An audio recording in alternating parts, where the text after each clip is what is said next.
warahmatullahi wabarakatuh. Niki sajaane kopi ini dereng di Bu Pak, dereng diminum niki. Soalnya jawabannya tasik lemes. Tasik enten aura-aura ngantuk niki. Kalau nangis pindah balik. Assalamualaikum warahmatullahi wabarakatuh.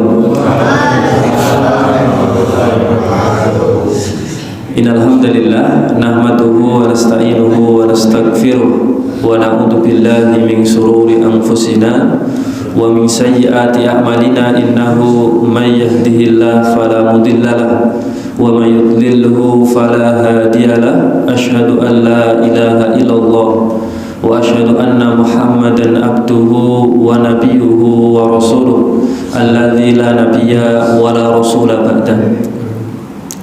Qala Allah tabaraka wa ta'ala fil Qur'anil Karim, ya ayyuhalladzina amanu taqullaha haqqa tuqatih wa la tamutunna illa wa antum muslimun. Wa qala nabiyuna Muhammad sallallahu alaihi wasallam fi hadithihi, kullu mauludin yuladu alal fitrah fa abawahu yuhawidani aw yunasirani aw yumajisani.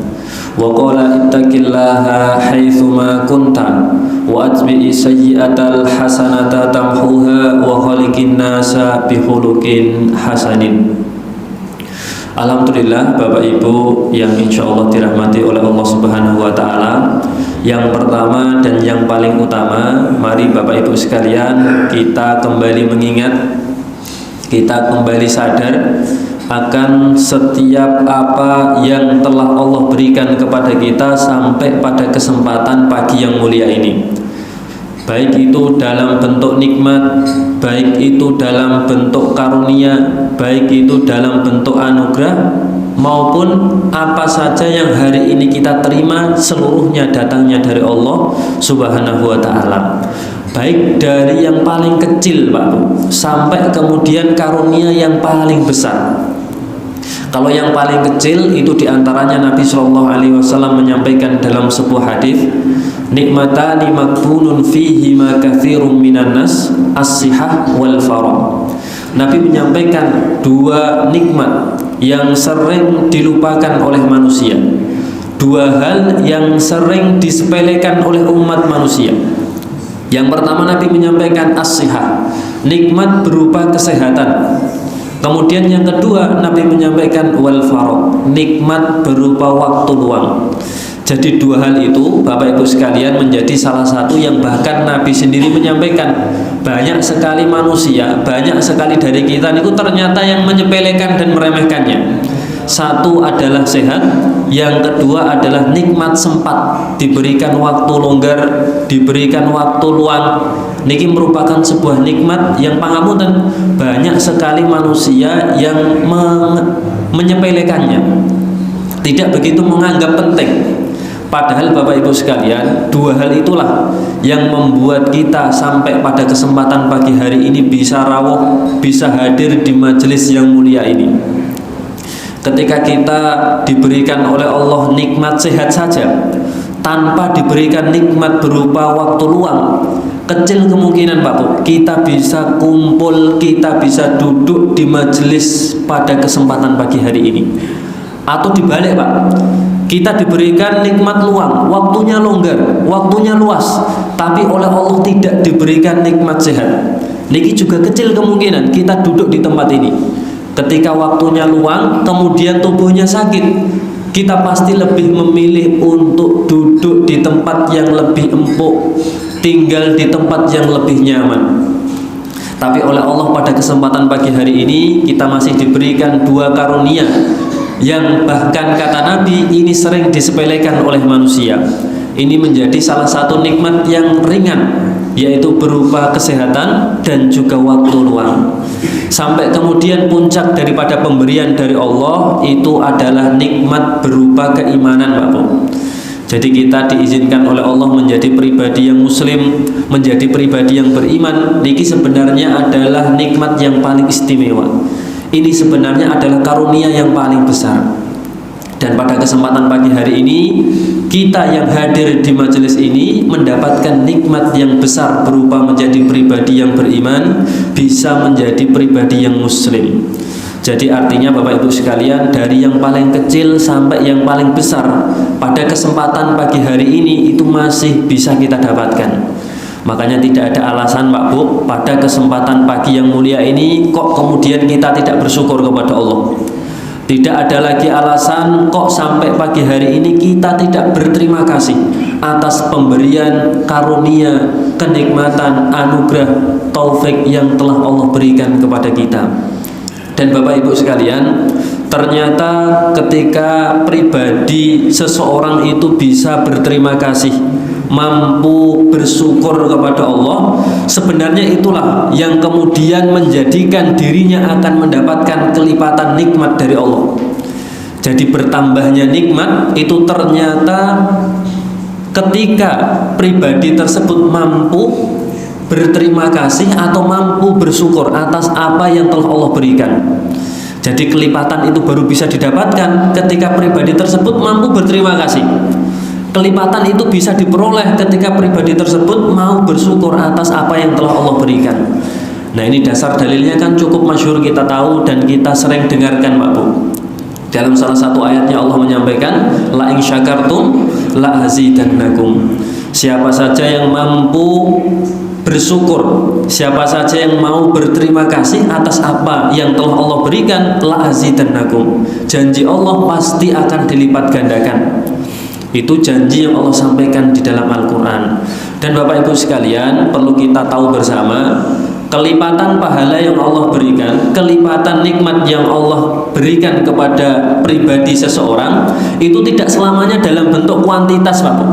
Jadi tidak selamanya dalam bentuk jumlah.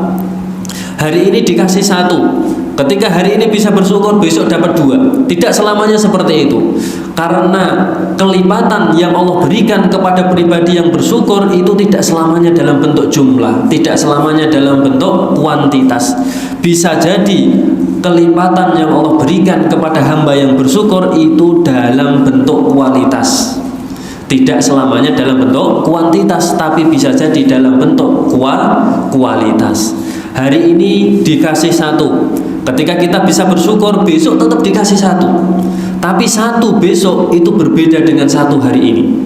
Nah, itulah yang dimaksud dengan kelipatan nikmat yang Allah berikan kepada hamba-hamba yang mampu bersyukur, kepada pribadi-pribadi yang mau berterima kasih atas apa yang telah Allah berikan, atas kenikmatan karunia yang telah Allah serahkan kepada dirinya. Makanya Bapak Ibu sekalian, itu hal pertama yang perlu kita sadari pada kesempatan pagi hari ini, bagaimana kita mampu menjadi pribadi yang bersyukur, sadar diri, menjadi pribadi yang bisa berterima kasih atas segala sesuatu yang telah Allah berikan sampai pada kesempatan pagi yang mulia ini. Kemudian yang kedua Bapak Ibu sekalian, marilah senantiasa kita kirimkan salam hormat kita kepada utusan Nabiullah Muhammad SAW. Karena memang bersolawat kepada Nabi ini merupakan sebuah perintah yang Allah sampaikan di dalam Al-Quran Pak Bu. Jadi Allah menyampaikan di dalam salah satu ayatnya, Innallaha wa malaikatahu yusholluna ala nabi. Innallah, sesungguhnya Allah, wa malaikatahu, dan juga para malaikat-malaikat Allah, yusholluna ala nabi, mereka bersolawat kepada Nabi. Ya ayyuhalladzina amanu, hai orang-orang yang beriman, kata Allah, sallu alaihi wa sallimu taslima, bersolawatlah kalian kepada beliau. Jadi artinya bersolawat kepada Nabi niki bukan sebatas formalitas Pak, tapi ini merupakan suatu yang Allah perintahkan di dalam Al-Quran. Bahkan Allah dan juga para malaikatnya, mereka bersolawat kepada Nabi kita Muhammad Sallallahu Alaihi Wasallam. Dan ini juga sekaligus Bapak Ibu sekalian sebagai bentuk balas jasa atas apa yang telah Nabi Sallallahu Alaihi Wasallam lakukan di atas muka bumi ini. Bagaimana Nabi itu mendedikasikan hidupnya Pak, bagaimana Nabi itu memberikan sebagian usianya Bu, beliau gunakan untuk mendakwahkan agamanya Allah, beliau gunakan untuk mengajarkan ilmu-ilmunya Allah. 13 tahun periode Mekah, kemudian ditambah 10 tahun periode Madinah. Jadi jumlahnya kurang lebih 23 tahun itu Nabi habiskan untuk mendakwahkan agamanya Allah. 23 tahun itu bukan waktu yang sebentar, Pak. 23 tahun itu waktu yang cukup lama, Bu. Dan itu Nabi gunakan untuk mendakwahkan agamanya Allah. Sebagaimana yang kita tahu kalau kita buka buku sirah, ketika Nabi berdakwah itu tidak semudah hari ini, Pak. Bisa kumpul tenang, bisa bertemu dengan orang-orang yang ingin kita temui dengan lancar, bisa lantang menyampaikan ilmu Allah, bisa lantang menyampaikan atau mengajarkan kaum muslimin tentang hukum-hukum Allah. Apa yang Nabi lalui pada hari itu berbeda dengan apa yang hari ini kita temui. Nabi itu bahkan di periode Mekah, Bapak Ibu sekalian, harus rela dimaki, dicaci, dihina. Bahkan puncaknya Nabi itu sampai diusir dari tanah kelahirannya sendiri. Yang usir itu adalah orang-orang terdekat beliau. Masih ada keterikatan saudara dari segi nasab. Ini sangat menyakitkan sekali, Bapak Ibu sekalian. Beliau diusir, disuruh pergi, dan yang menyuruh itu adalah orang-orang yang ada di sekitar beliau sendiri. Itu beliau lalui, itu beliau alami ketika berdakwah di awal-awal Mekah. Dan ini menjadi sesuatu yang tidak mudah untuk dilakukan.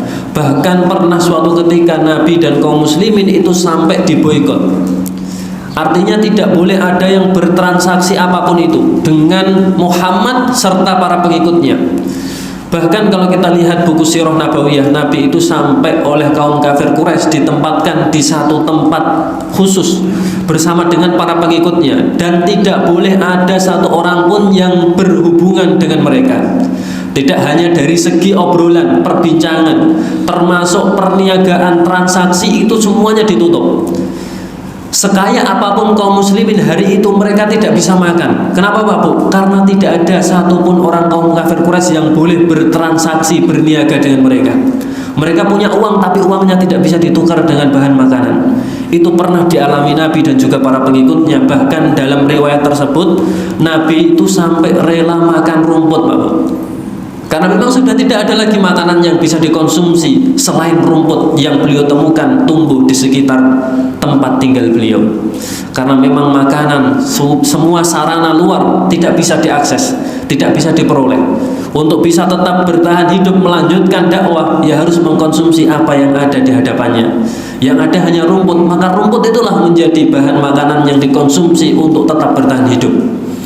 Sampai seperti itu, Bapak Ibu sekalian, perjuangan yang dilakukan oleh Nabi kita Muhammad SAW ketika beliau diperintah oleh Allah untuk menyebarkan syariat-syariatnya.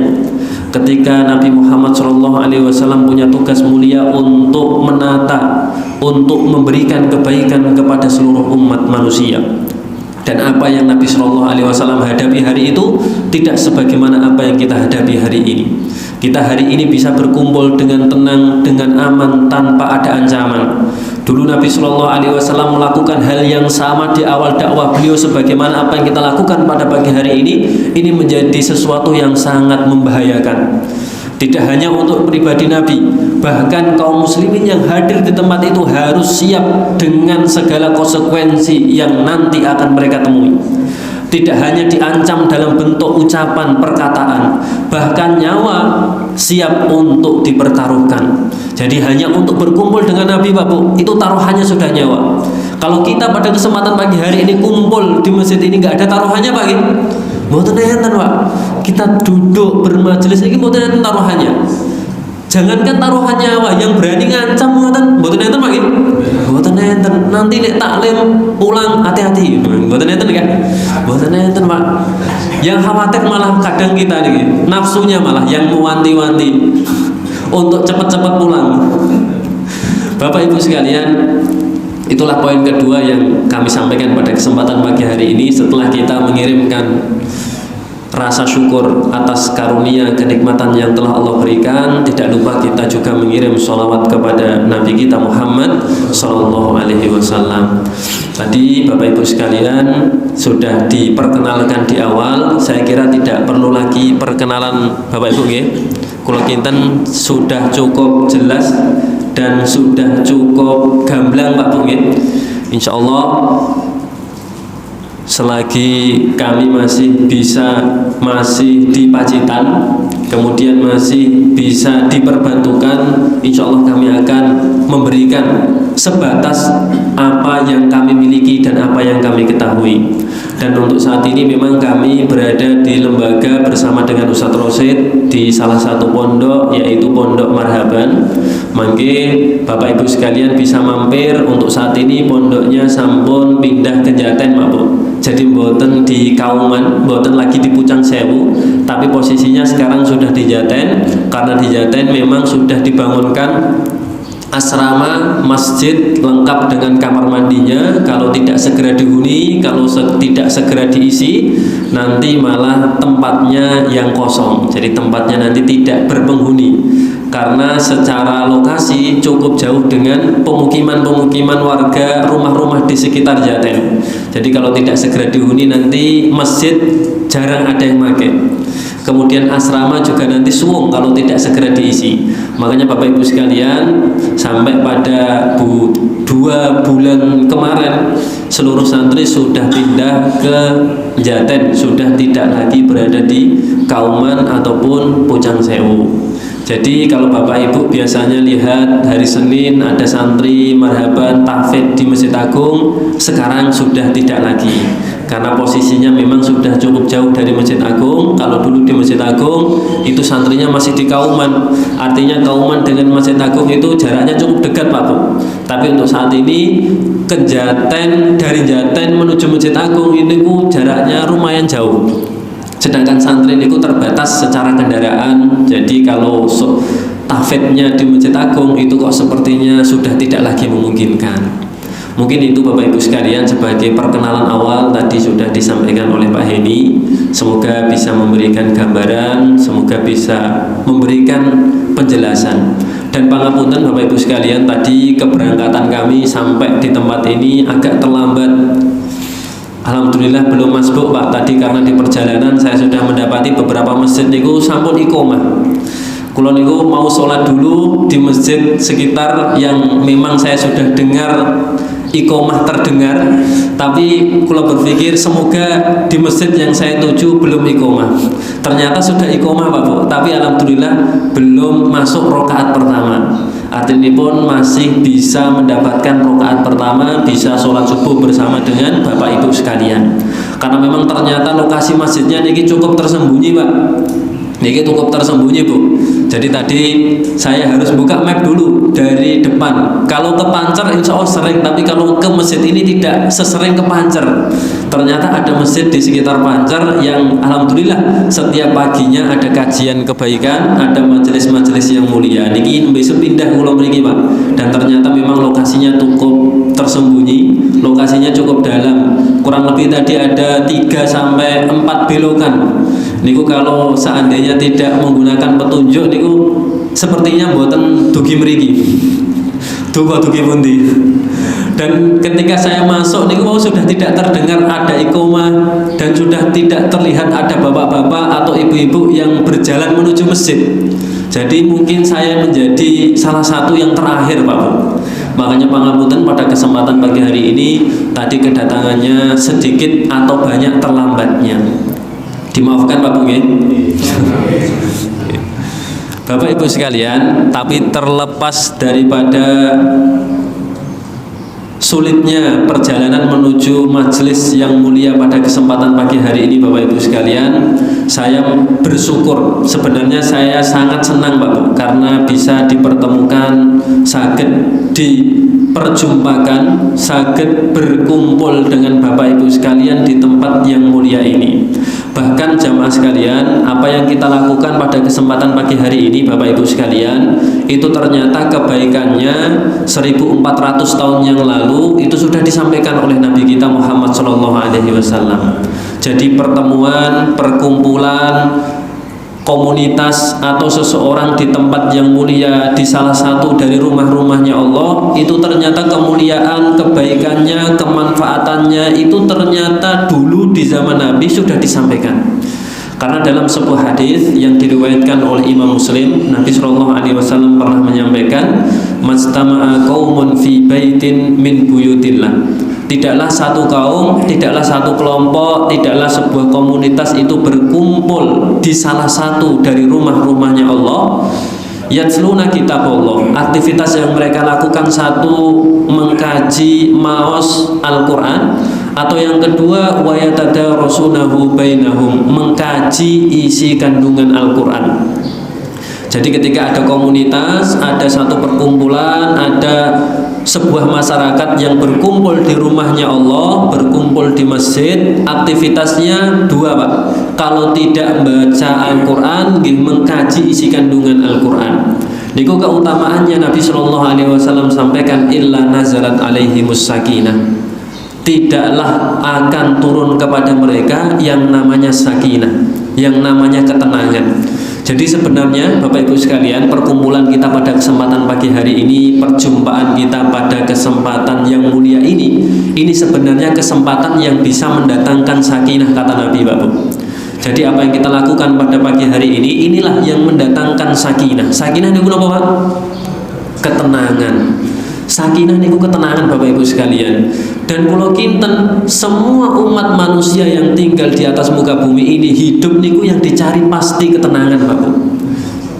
Dan ketenangan itu ternyata kata Nabi akan diperoleh oleh sekumpulan masyarakat yang berkumpul, berjumpa di salah satu rumahnya Allah, aktivitasnya maos Al-Quran atau mengkaji isi kandungan Al-Quran. Jadi ketenangan itu bisa kita dapatkan di majelis ini. Itu disampaikan oleh Nabi 1400 tahun yang lalu. Jadi yang namanya sakinah inilah yang dicari-cari oleh orang, inilah yang dicari-cari oleh seluruh umat manusia. Ternyata tempatnya ada di majelis yang kita lakukan pada kesempatan pagi hari ini. Tentunya kita lebih senang hidup dalam keadaan tenang ketimbang hidup dalam keadaan kaya. Gini apa betul, Pak? Harusnya nggih, Bapak Ibu sekalian. Jenengan ketika diparingi uang 1 juta tenang atau 1 miliar tapi tidak tenang, pilih mana, Pak? 1 juta tenang. Kulo pilih 1 miliar tenang, Pak. Tentunya kita kembali lagi, poinnya pasti milih hidup dalam keadaan ketenangan, Pak. Karena memang ketenangan itulah yang bisa mendatangkan kecukupan.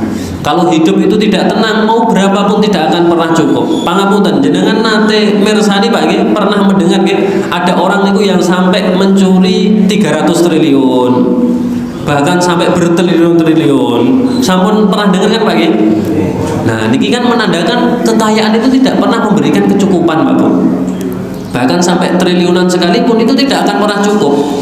Padahal kalau 300 triliun niku satu hari digunakan kebutuhan hidupnya 1 juta, itu butuh waktu puluhan bahkan ratusan tahun untuk bisa menghabiskan angka 300 triliun, Pak. Makanya kalau kita pikir usia kita yang hanya kata Nabi kisaran 60 sampai 70, itu uang segitu banyaknya sebenarnya tidak akan atau tidak semuanya bisa kita gunakan. Tapi ternyata ini masih ada orang yang membutuhkan uang sebanyak itu, padahal angka kehidupannya itu tidak sampai segitu. Inilah yang menandakan, Bapak Ibu sekalian, memang selamanya yang namanya kekayaan itu tidak akan pernah bisa memberikan kecukupan. Yang bisa memberikan kecukupan itu adalah sakinah. Yang bisa memberikan kecukupan itu adalah ketenangan, Bapak Ibu sekalian. Dan apa yang kita cari di dalam kehidupan ini, mendapatkan sakinah, mendapatkan ketenangan, itu dulu sudah pernah disampaikan oleh Nabi. Ada di majelis yang diadakan di salah satu rumahnya Allah. Aktivitasnya kalau tidak membaca Al-Quran, mengkaji isi kandungan Al-Quran. Itu hal pertama yang Nabi Shallallahu Alaihi Wasallam sampaikan, kemanfaatan, keuntungan, fadilah dari majelis yang kita lakukan pada kesempatan pagi hari ini. Jadi ternyata kumpulnya kita pada kesempatan pagi hari ini, Pak, niku mboten namung setunggal manfaatipun. Bahkan Nabi kemudian melanjutkan hadis ini dengan menyampaikan, illa nazalat alaihimus sakinah wa ghasyiyatuhumur rahmah. Hal kedua yang Nabi sampaikan bagi sekumpulan masyarakat, sekumpulan orang yang berkumpul di rumah Allah mengkaji isi kandungan Al-Quran atau membaca Al-Quran, selain diberikan ketenangan, selain diberikan sakinah, Nabi menyampaikan mereka juga akan mendapatkan rahmat. Jadi kita yang hadir pada kesempatan pagi hari ini, ternyata Nabi menyampaikan dan menjanjikan akan diberikan rahmat dari Allah. Dan inilah Bapak Ibu sekalian sebenarnya yang membuat kita masuk surga. Yang menjadikan kita masuk ke dalam surga itu bukan amalan kita, tapi rahmat dari Allah. Karena pangapunten, jika kita masuk surganya Allah karena amalan kita, berarti surga kita terbatas waktunya. Kita niku kata Nabi usianya 60 sampai 70 tahun. Ketika kita beramal mungkinlah 50 tahun. Purun Pak Bu, melebet surga namun 50 tahun. Mboten Pak gitu. Ketika melebet surga pasti puruni selama-lamanya. Bahkan Allah menyampaikan dalam Al-Qur'an, surga niku sifatnya kekal. Surga niku sifatnya abadi. Ini yang menandakan bahwasanya memang masuknya kita ke dalam surganya Allah itu bukan karena amal kebaikan yang kita kerjakan, tapi ternyata masuk surganya kita ke dalam surganya Allah itu ya karena rahmat yang Allah turunkan kepada pribadi kita. Rahmat inilah yang kemudian mendatangkan kebaikan serta mendorong kita, membuat kita bisa masuk dan menikmati apa yang Allah janjikan di salah satu tempat nanti di akhirat akan kita jumpai, akan kita temui. Makanya Bapak Ibu sekalian, sebenarnya majelis yang kita lakukan pada kesempatan pagi hari ini majelis yang tepat untuk kita bisa mendapatkan rahmat dari Allah. Memang kebaikan yang kita lakukan itu tidak bisa menjadikan kita atau tidak membuat kita masuk surganya Allah. Yang bisa membuat kita masuk surganya Allah itu ya rahmat dari Allah. Tapi kebaikan, amal soleh yang kita lakukan dan kita kerjakan, itulah juga sebab Allah menurunkan rahmatnya kepada kita. Jadi ketika amal kebaikan kita itu tidak menjadikan kita masuk surga, kita tidak melakukan amal kebaikan lagi, ini salah. Karena amal kebaikan itu pula lah salah satu sarana di mana Allah menurunkan rahmatnya kepada hamba-hambanya. Artinya amal soleh juga penting.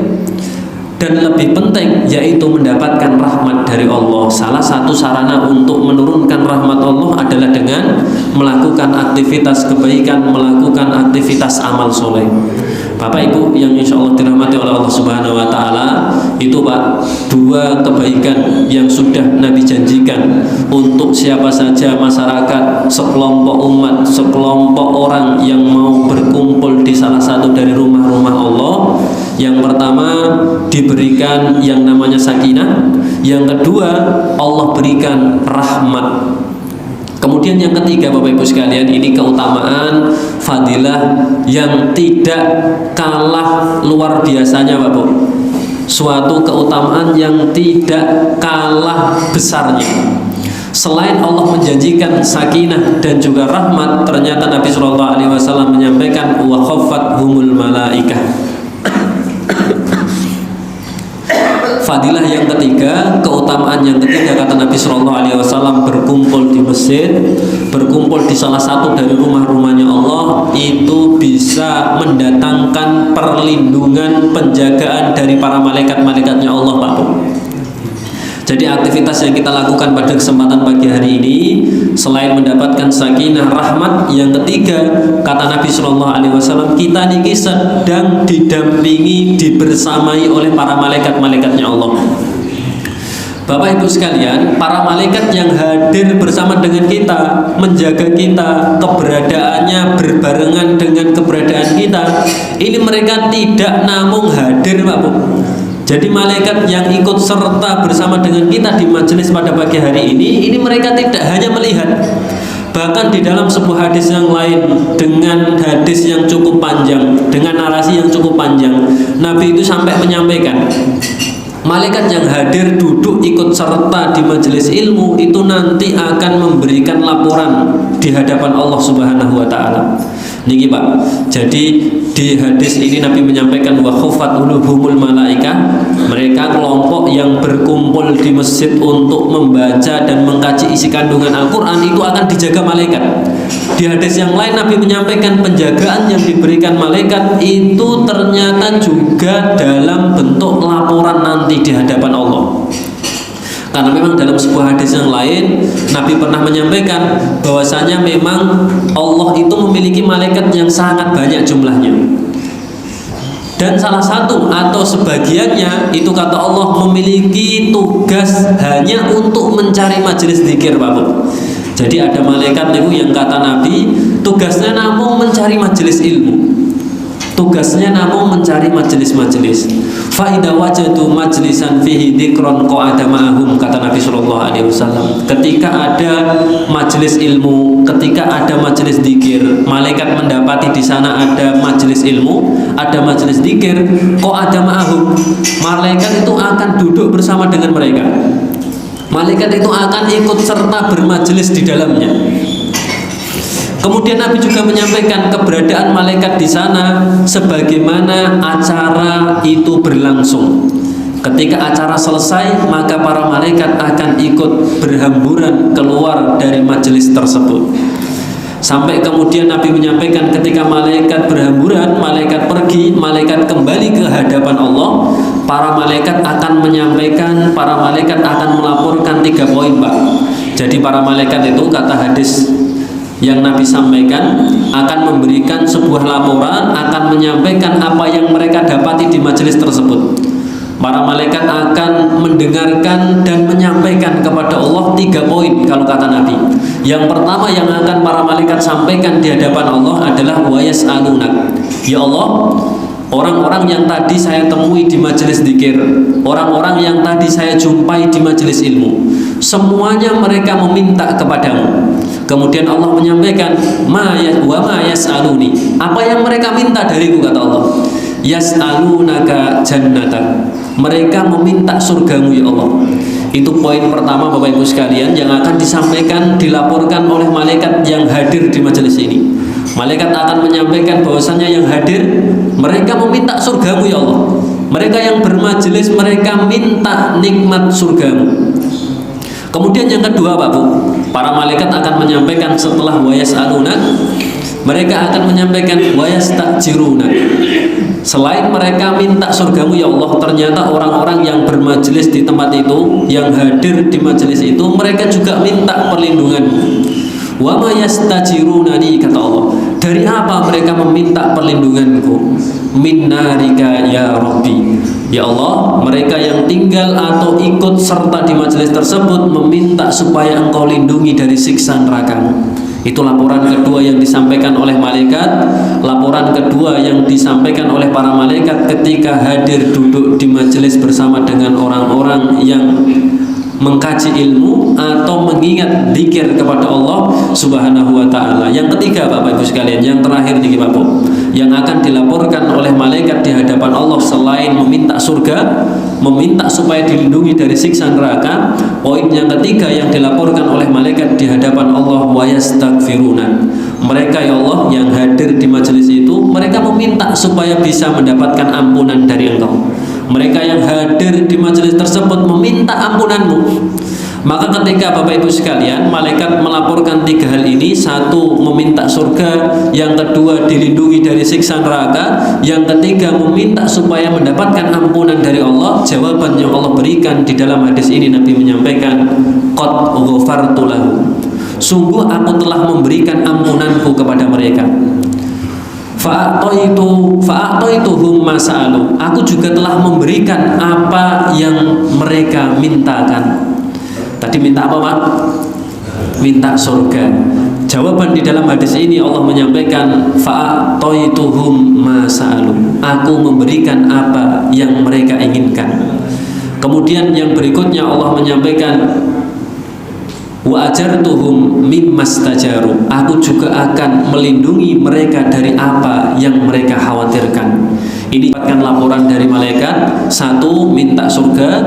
Yang kedua, dihindarkan dari siksa neraka. Yang ketiga, bisa diberikan ampunan. Ketiga-tiganya sudah langsung diberikan jawaban dari Allah. Aku telah ampuni mereka, aku memberikan apa yang mereka mintakan, aku menghindarkan mereka dari apa yang mereka khawatirkan. Itu 3 laporan Bapak Ibu sekalian yang disampaikan oleh para malaikat nanti ketika mereka selesai di majelis tersebut. Itu nanti yang akan mereka informasikan kepada Allah atas apa yang mereka temui di majelis yang di dalamnya ada zikir kepada Allah, ada mengkaji ilmu-ilmu Allah. Bapak Ibu yang insyaallah dirahmati Allah Subhanahu wa taala, 3 hal itulah nanti yang akan disampaikan oleh para malaikat kepada Allah Subhanahu wa taala. Niki mboten usah khawatir, Pak. Nek ngantuk mboten dilaporkan. Tilem nggih mboten ternyata. Namung 3 niku. Surga, siksa neraka, minta ampunan. Kalau seandainya malaikat yang hadir bersama kita pada kesempatan hari ini, pada kesempatan pagi yang mulia ini, menyaksikan apa yang mereka lihat, menyaksikan apa yang kita lakukan, nah ini kan menjadi poin yang plus, yang luar biasa, yang bisa kita peroleh nantinya. Jamaah Bapak Ibu sekalian, itu 3 kebaikan yang disampaikan oleh Nabi Sallallahu Alaihi Wasallam. Sinten mawon, ada komunitas masyarakat, ada perkumpulan orang yang bertemu di rumahnya Allah, di masjid, dari masjid-masjidnya Allah, yang mereka lakukan adalah membaca Al-Quran atau mengkaji isi kandungan Al-Quran. 1, dijanjikan akan diberikan sakinah. Nomor 2, dijanjikan akan diberikan rahmat. Yang ketiga, dijanjikan oleh Nabi akan diberikan perlindungan dari para malaikat-malaikatnya Allah. Kemudian yang keempat, Bapak Ibu sekalian, ini menjadi poin terakhir yang Nabi Shallallahu Alaihi Wasallam sampaikan dan Nabi Shallallahu Alaihi Wasallam janjikan untuk siapa saja yang berkumpul di salah satu dari rumah-rumahnya Allah, ngaji Al-Quran atau mengkaji isi kandungan Al-Quran. Yang keempat adalah wa dzakarahumullahu fima indah, akan disebut namanya di sisi makhluk-makhluknya. Jadi ternyata Bapak Ibu sekalian, kehadiran kita pada majelis pagi hari ini, inilah yang menjadikan kita oleh Allah itu dikenalkan dengan penduduk-penduduk langit, Bapak. Jadi meskipun kita tinggal pangapunten di tempat yang secara lokasi tidak banyak orang yang tahu, aktivitas yang kita lakukan ini secara tempat cukup tersembunyi, tapi ternyata hadirnya kita pada majelis ilmu, hadirnya kita pada majelis zikir, ini menjadi sebab Allah akan memperkenalkan pribadi kita di sisi makhluk-makhluknya. Makanya Bapak Ibu sekalian, terkadang itu bahkan dalam sebuah hadis Nabi itu pernah menceritakan ada orang itu yang memang secara status keberadaannya tidak begitu banyak yang tahu, bahkan status media sosialnya yang tidak sebagaimana apa yang kita miliki hari ini.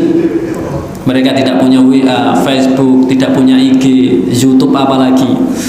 Mereka dalam keadaan hidup yang cukup tersembunyi, tapi ketika ruhnya Allah angkat, ketika jiwanya, ketika dirinya itu memang sudah waktunya Allah panggil, itu ketika lewat langit pertama, kedua, ketiga, keempat, kelima, keenam, bahkan ketujuh, itu tidak ada satupun penduduk langit yang tidak kenal dengan pribadinya. Dari mana kok bisa pribadi tersebut dikenal oleh penduduk langit? Bisa jadi karena rajinnya dia hadir di majelis zikir, bisa jadi rajinnya dia hadir di majelis ilmu. Itulah yang kemudian menjadikan Allah memperkenalkan dirinya kepada makhluk-makhluk yang ada di sekitarnya. Ini Bapak Ibu sekalian, 4 kebaikan, 4 keutamaan yang dijanjikan oleh Rasulullah SAW bagi siapa saja yang duduk di majelis, berkumpul bersama di masjid untuk membaca Al-Quran dan mengkaji isi kandungan Al-Quran. Nah ini Bapak Ibu sekalian, iman jika seandainya kita mendapati ada majelis kebaikan yang kebaikannya sudah pernah Nabi sampaikan sebegitu istimewanya, kalau kita tidak bisa ikut serta, kalau kita tidak bisa ikut membersamai, ini kan menjadi sesuatu yang sangat merugikan, Bapak. Diberikan kesehatan, diberikan kelonggaran, kesempatan, waktu yang luang, kok kemudian melihat ada majelis kebaikan di masjid tidak ikut, berarti kita tertinggal untuk mendapatkan 4 keutamaan yang pernah Nabi Sallallahu Alaihi Wasallam janjikan. Itu Bapak Ibu sekalian yang menjadikan jangankan jenengan, saya juga bersemangat ketika ada sekumpulan masyarakat yang bertemu dan pertemuannya diadakan di salah satu dari rumah-rumahnya Allah. Aktivitas yang dilakukan adalah membaca Al-Quran atau mengkaji isi kandungan Al-Quran. Itu poin pertama yang ingin saya sampaikan Bapak Ibu sekalian, bahwasanya memang aktivitas kita pada kesempatan pagi hari ini penuh banyak sekali kebaikan dan keistimewaannya, Bapak. Kemudian yang kedua, Dalam sebuah hadis yang lain, Nabi juga pernah menyampaikan Bapak Ibu sekalian akan kebaikan, akan kemanfaatan, fadilah yang bisa kita dapatkan pada kesempatan pagi hari ini. Jadi memang aktivitas kita pada kesempatan pagi hari ini itu sudah 1400 tahun yang lalu kebaikannya sudah pernah Nabi Shallallahu Alaihi Wasallam janjikan. Tadi hadis yang pertama. Hadis yang kedua ini diriwayatkan oleh Imam At-Tabrani. Jadi Nabi Shallallahu Alaihi Wasallam pernah menyampaikan dalam sebuah hadis, ini kebaikan yang kedua Pak Bu ya. Nabi menyampaikan, man ghada ilal masjidi la yuridu illa ayyata'allama khairan aw yu'allimahu kana ka ajri hajin taman hajjatuhu. Man ghada ilal masjidi, siapa saja sinten mawon yang berangkat ke masjid di waktu pagi hari, la yuridu illa ayyata'allama khairan, tidak ada tujuan lain kecuali ingin belajar kebaikan, au yu'allimahu, atau mengajarkan kebaikan. Jadi Nabi niku menyinggung pribadi yang mau berangkat ke masjid di waktu pagi, aktivitasnya kalau tidak belajar kebaikan ya mengajarkan kebaikan. Nabi menyampaikan kana ka ajri hajin taman hajjatuhu, mereka akan mendapatkan pahala haji dengan status haji yang sempurna Pak Bu.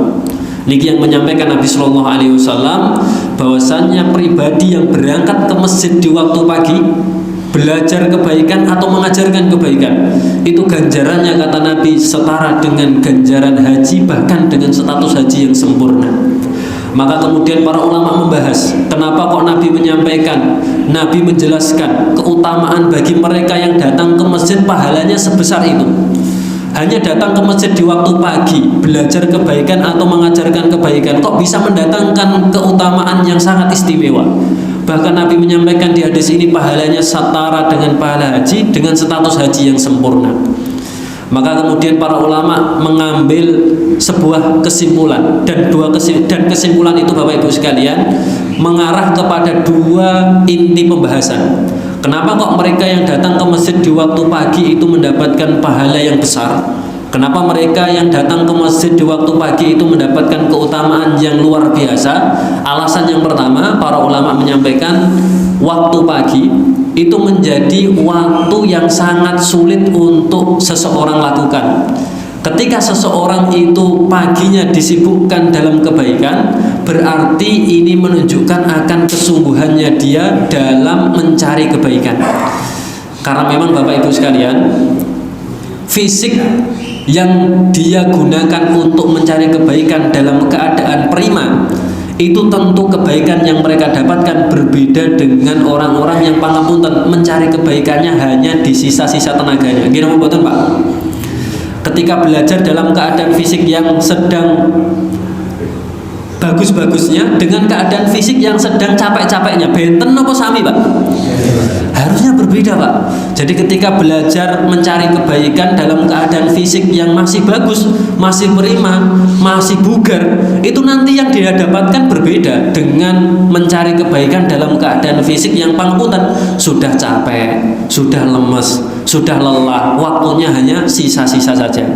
Inilah yang kemudian menjadikan para ulama menyampaikan kenapa kok Nabi memberikan ganjaran yang besar untuk mereka yang datang di waktu pagi ke masjid. Karena memang ketika seseorang itu berangkat ke masjid di pagi hari mempelajari kebaikan atau mengajarkan kebaikan, itu berarti dalam keadaan fisik terbaik pasti nanti akan mendapatkan kebaikan yang maksimal. Inilah dasar awal kenapa kok kemudian Nabi tadi menyampaikan datang ke masjid di waktu pagi itu pahalanya besar. Hadir di majelis di waktu pagi itu mendapatkan ganjaran yang istimewa. Tadi sampai 45 pagi, nanti 5 menit kagem tanya jawab ngoten gini. Cukup Pak ini. Niku alasan yang pertama yang disampaikan oleh para ulama. Kenapa kok Nabi menyampaikan datang di waktu pagi itu pahalanya sangat besar? Karena memang mereka yang datang di waktu pagi itu dalam keadaan fisik yang prima, dalam keadaan tubuh yang sehat, yang bugar, yang bersemangat. Kalau fisiknya bugar, fisiknya semangat, besar kemungkinan kebaikan yang dia dapatkan juga akan maksimal, juga akan bagus, juga akan banyak. Kemudian alasan yang kedua Bapak Ibu sekalian, kenapa kok mereka yang datang ke masjid di waktu pagi itu pahalanya, ganjarannya besar, keutamaannya istimewa? Para ulama menyampaikan waktu pagi itu waktu yang menentukan. Banyak sekali orang-orang yang di waktu paginya itu habis digunakan untuk mencari maisha. Ada orang itu di waktu paginya sibuk dengan urusan dunia. Kalau seandainya ada beberapa orang yang dia rela meninggalkan dunianya untuk mencari kebaikan, ini menjadi sesuatu yang sangat luar biasa. Makanya pahalanya luar biasa, Pak Bu. Karena memang banyak orang pangapunten pagi hari itu sibuk mengurusi urusan dunianya. Kebanyakan orang itu pagi harinya sibuk untuk mencari maisha dunianya. Tapi ketika ada pribadi, ada orang-orang yang memang bisa dan mau meluangkan paginya, tidak sebagaimana orang pada umumnya sibuk dengan dunianya, sibuk dengan maishahnya, tapi justru mau menyibukkan diri dengan kebaikan, mau menyibukkan diri mengajarkan kebaikan, maka mereka mendapatkan pahala yang setimpal. Karena aktivitas yang mereka lakukan itu tidak sebagaimana mestinya orang pada umumnya. Butuh pengorbanan, Pak, untuk bisa datang pagi hari di masjid. Karena memang waktu pagi itu waktu yang sangat menyibukkan. Kadang kita masih harus persiapan untuk menjalankan aktivitas-aktivitas kehidupan kita. Inilah yang kemudian kata para ulama, kenapa kok datang di waktu pagi, belajar kebaikan atau mengkaji kebaikan itu bisa mendatangkan pahala setara dengan pahala haji.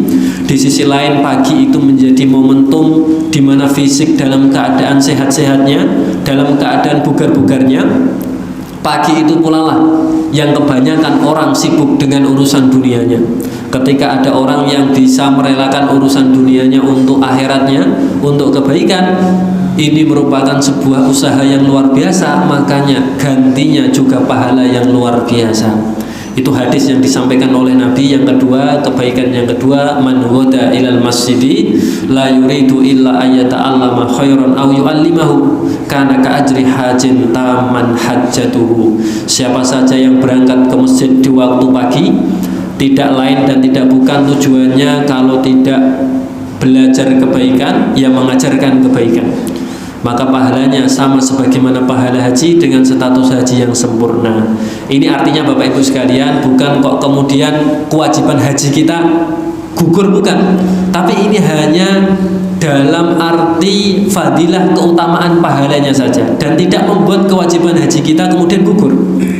Jadi hanya pahalanya saja yang itu Nabi sampaikan setara dengan pahala haji, dengan status haji yang sempurna. Itu Bapak Ibu sekalian, dua kebaikan yang disampaikan oleh Nabi di aktivitas yang kita lakukan pada kesempatan pagi hari ini. Kalau kita niki sampun suruh Pak, sampun Pak ini sampun. Karena memang sudah suruh, mungkin kula cukupkan Bapak Ibu sekalian. Atas segala kekeliruan, atas segala kesalahan, kami meminta maaf yang sebesar-besarnya, dan kepada Allah kami meminta ampun. Wallahu ta'ala a'lam.